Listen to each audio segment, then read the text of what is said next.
I'm sitting late at night in a lonely cottage in the country, surrounded by many favorite books which I've collected over a number of years.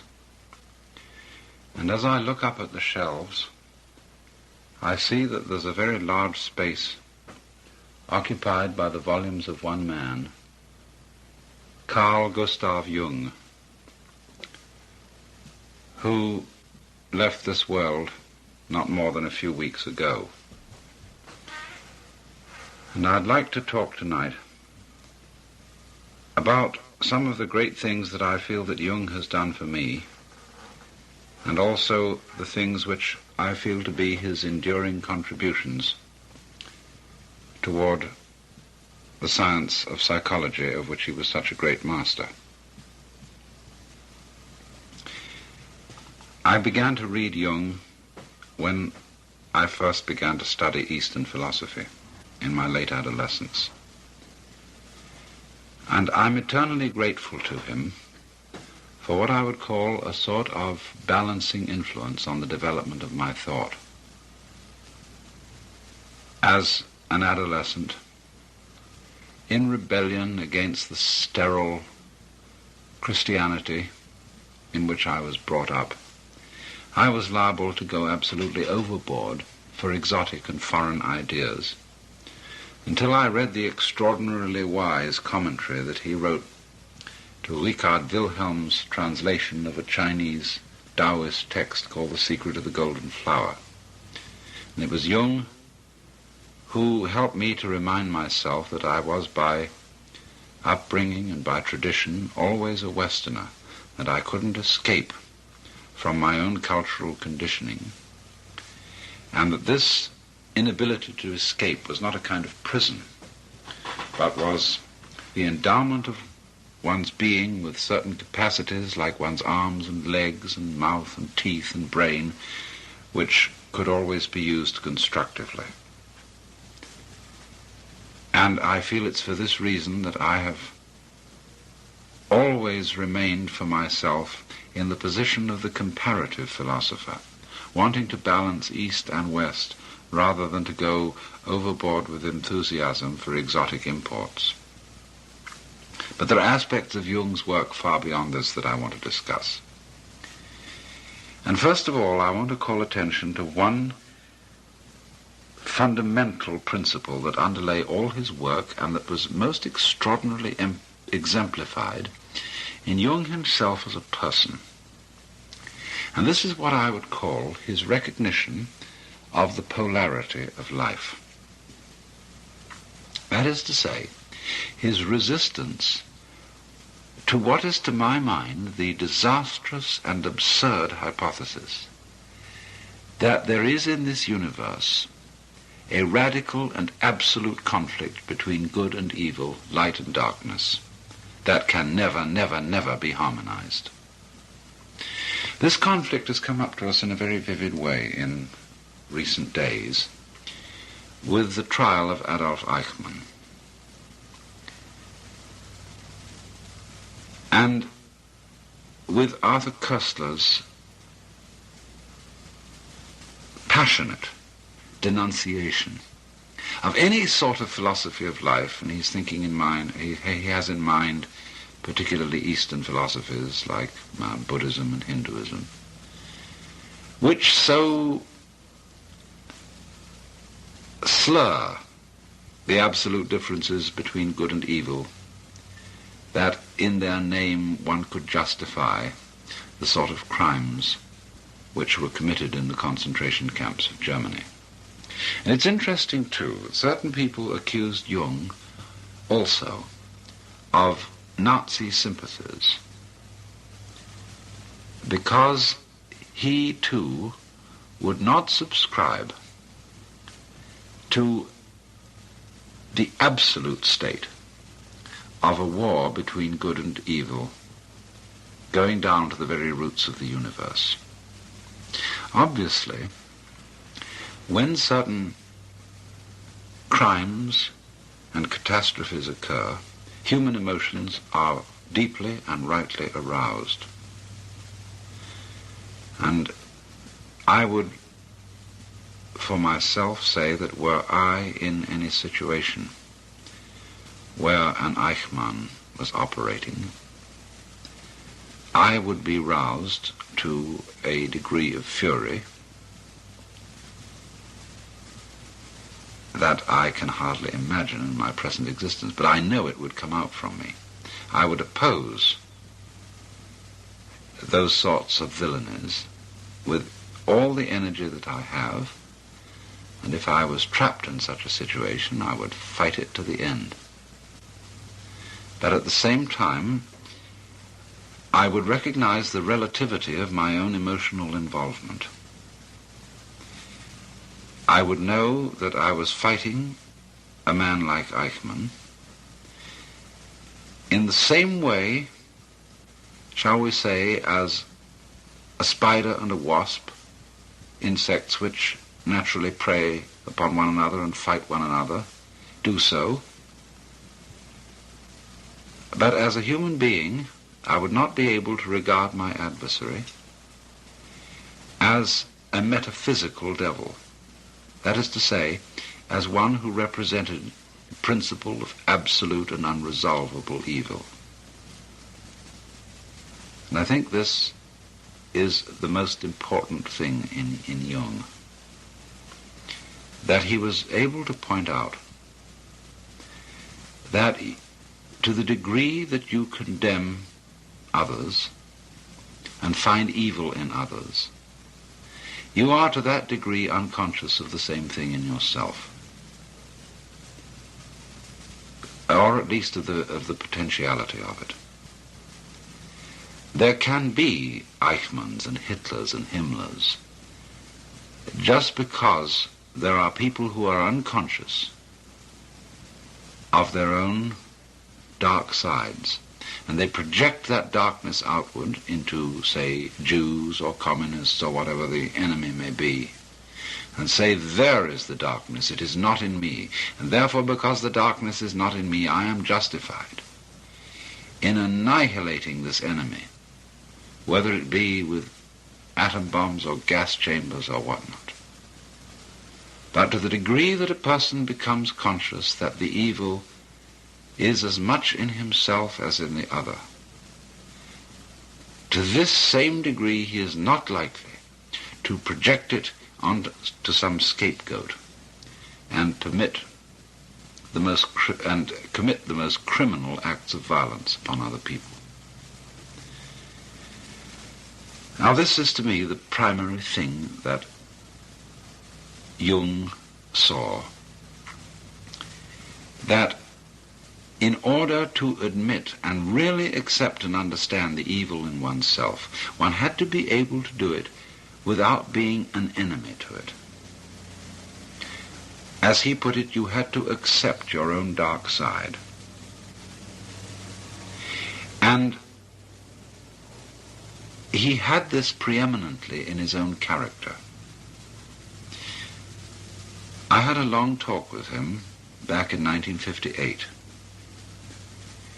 And I was enormously impressed with a man who was obviously very great, but at the same time with whom everyone could be completely at ease. There are so many great people, great in knowledge or great in what is called holiness, with whom the ordinary individual feels rather embarrassed. He feels inclined to sit on the edge of his chair and to feel immediately judged by this person's wisdom or sanctity. Jung managed to have wisdom, and I think also sanctity, in such a way that when other people came into its presence, they didn't feel judged. They felt enhanced, encouraged, and invited to share in a common life. And there was a sort of twinkle in Jung's eye that gave me the impression that he knew himself to be just as much a villain as everybody else. There's a nice German word, Hintergedanke, which means a thought in the very far, far back of your mind. Jung had a Hintergedanke in the back of his mind, which showed, it showed in the twinkle in his eye, it showed that he knew and recognized what I've sometimes called the element of irreducible rascality in himself. And he knew it so strongly and so clearly, and in a way so lovingly, that he would not condemn the same thing in others, and therefore would not be led into those thoughts, feelings, and acts of violence towards others, which are always characteristic of the people who project the devil in themselves upon the outside, upon somebody else, upon the scapegoat. Now this made Jung a very integrated character. In other words, here I have to present a little bit of a complex idea. He was a man who was thoroughly with himself, having seen and accepted his own nature profoundly. He had a kind of unity and absence of conflict in his own nature, which had to it this additional complication that I find so fascinating. He was the sort of man who could feel anxious and afraid and guilty without being ashamed of feeling this way. In other words, he understood that an integrated person is not a person who simply eliminated the sense of guilt or the sense of anxiety from his life, who is fearless and wooden and a kind of sage of stone. He's a person who feels all these things, but has no recrimination against himself for feeling them. And this is, to my mind, a profound kind of humor. You know, in humor there's always a certain element of malice. There was a talk given on the Pacifica stations just a little while ago, which was an interview with Al Capp. And Al Capp made the point that he felt that all humor was fundamentally malicious. Now, there's a very high kind of humor, which is humor at oneself. A real humor is not jokes at the expense of others. It's always jokes at the expense of oneself, and of course it has an element of malice in it. It has malice towards oneself, the recognition of the fact that behind the social role that you assume, behind all your pretensions to being either a good citizen or a fine scholar or a great scientist or a leading politician or physician or whatever you happen to be, that behind this facade there is a certain element of the unreconstructed bum. Not as something to be condemned and wailed over, but as something to be recognized as contributive to one's greatness and to one's positive aspects, in the same way that manure is contributive to the perfume of the rose. Jung saw this, and Jung accepted this. And I want to read a passage from one of his lectures, which I think is one of the greatest things he ever wrote, and which has been a very marvelous thing for me. It was in a lecture delivered to a group of clergy in Switzerland a considerable number of years ago, and he writes as follows: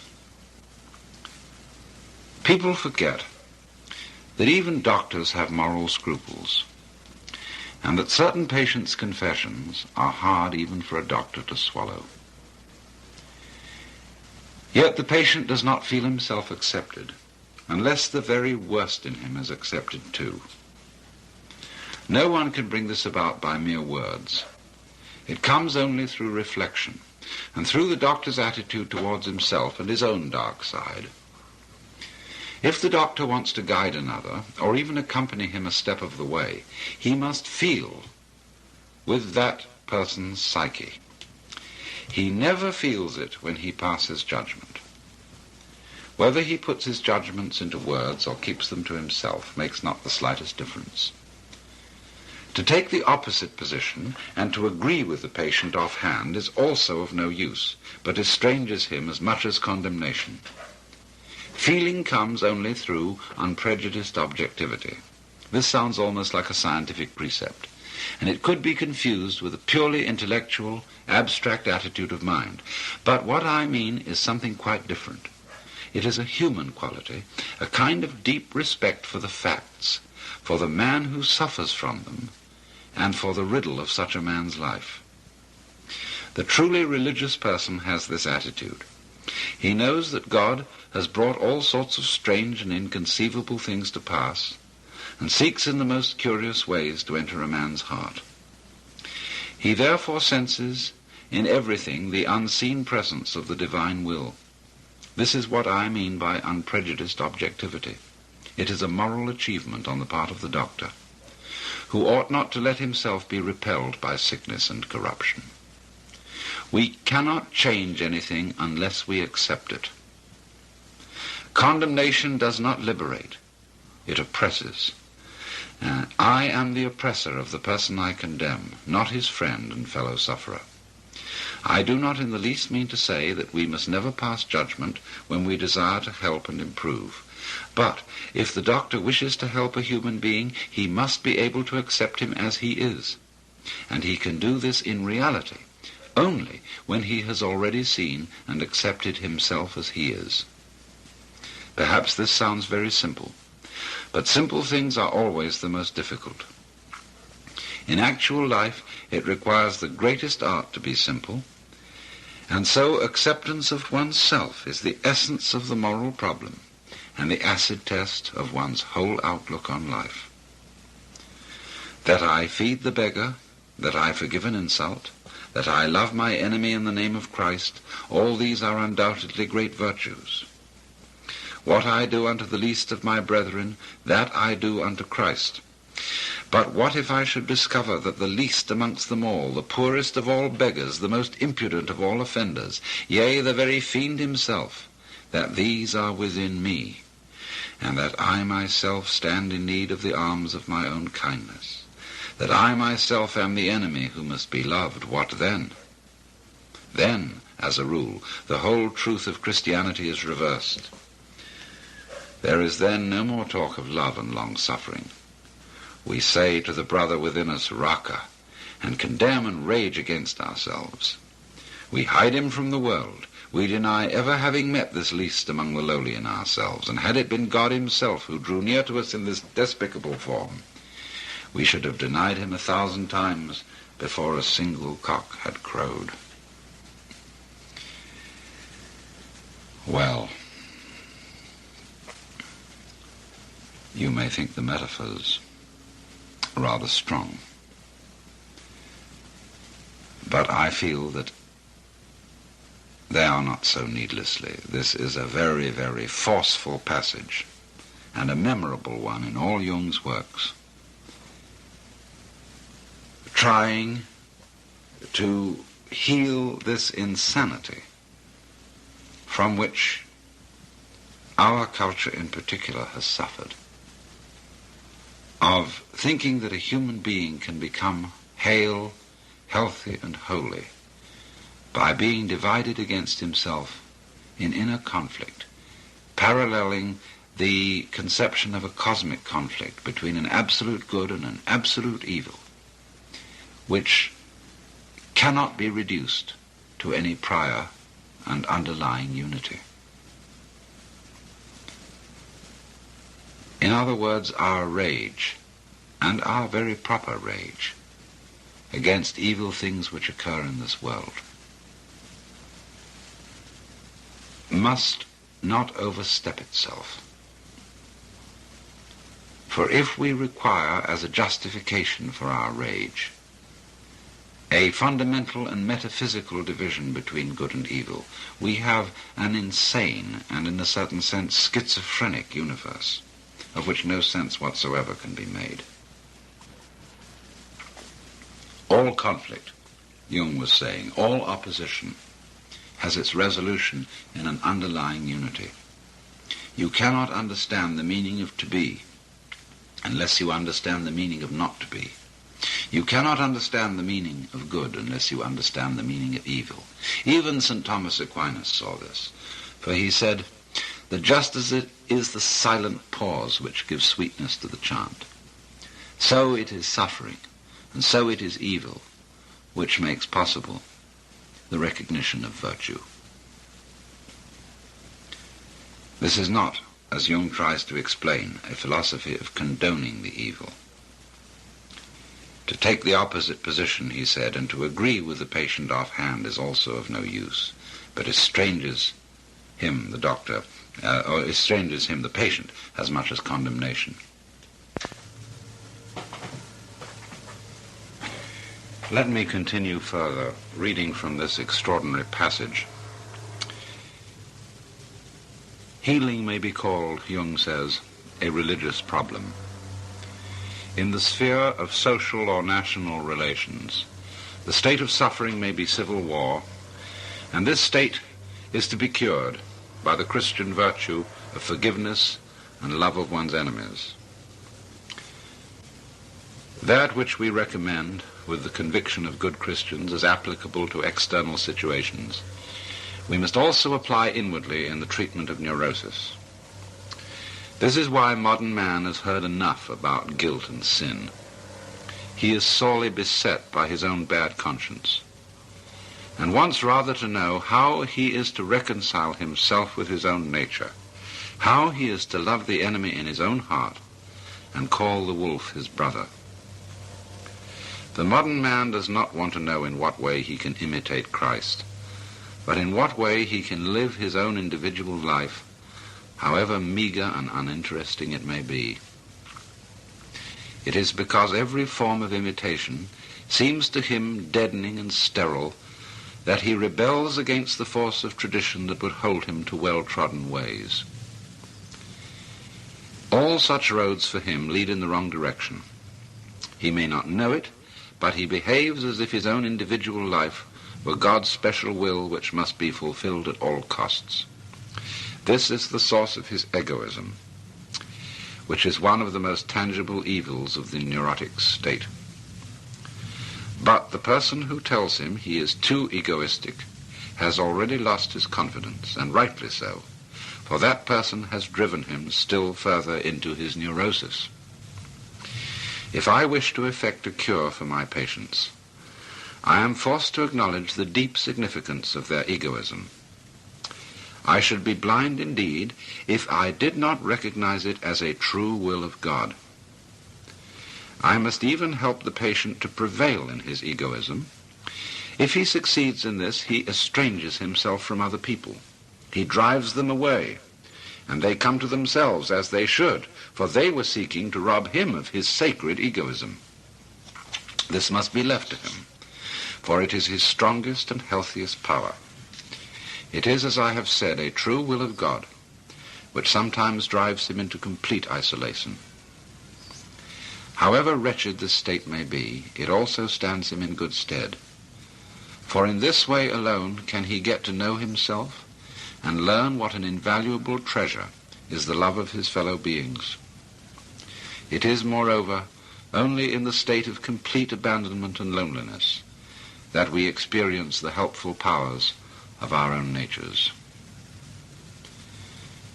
End of quote. This is a very striking example of Jung's power to comprehend and integrate points of view as well as psychological attitudes that seem on the surface to be completely antithetical. For example, even in his own work, when he was devoting himself to the study of Eastern philosophy, he had some difficulty in comprehending the, let's say, the Buddhistic denial of the reality of the ego. But you can see that in practice, in what he was actually trying to get at, he was moving towards the same position that is intended in both the Hindu and the Buddhist philosophy about the nature of the ego. Just, for example, as the Hindu will say, that the I principle in man is not really a separate ego, but an expression of the universal life of Brahman or the Godhead. So Jung is saying here that the development of the ego in man is a true will of God, and that it is only by following the ego that one, and developing it to its full extent, that one fulfills the function which this, you might say, temporary illusion has in man's psychic life. For he goes on and says here, when one has several times seen this development at work, one can no longer deny that what was evil has turned to good, and that what seemed good has kept alive the forces of evil.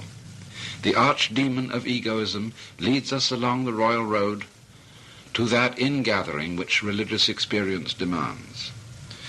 What we observe here is a fundamental law of life, enantiodromia, or conversion into the opposite. And it is this that makes possible the reunion of the warring halves of the personality, and thereby brings the civil war to an end. End of quote. In other words, he was seeing that, as Blake said, a fool who persists in his folly will become wise. That the development of egoism in man is not something to be overcome or better integrated by opposition to it, but by following it. It's almost, isn't it, the principle of judo, not overcoming what appears to be a hostile force by opposing it, but by swinging with the punch or rolling with the punch. And so by following the ego transcends itself. And in this moment of insight, the great Westerner, who comes out of a whole tradition of human personality which centers it upon the ego, upon individual separateness, by going along consistently with this principle, comes to the same position as the Easterner. That is to say, to the point of view where one sees conflict, which at first sight had seemed absolute, as resting upon a primordial unity, and thereby attaining a profound, unshakable peace of the heart, which can nevertheless contain conflict, not a peace that is simply static and light.